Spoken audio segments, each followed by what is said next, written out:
ஒரு நாட்டில் $1 டிரில்லியன் மதிப்புள்ள எண்ணெய் இருக்கிறது என்றால் அந்த நாட்டை உலகின் மிக சக்தி வாய்ந்த நாடு கவனிக்காமல் இருக்குமா?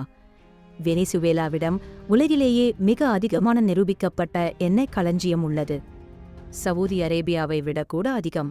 பல ஆண்டுகளாக அமெரிக்க வெனிசுவேலா எண்ணெய் மீது பெரிதும் சார்ந்திருந்தது. ஆனால் வெனிசுவேலா தனது எண்ணெய்த் துறையை தேசியமயமாக்கி வெளிநாட்டு நிறுவனங்களை வெளியேற்றிய போது எல்லாம் மாறியது.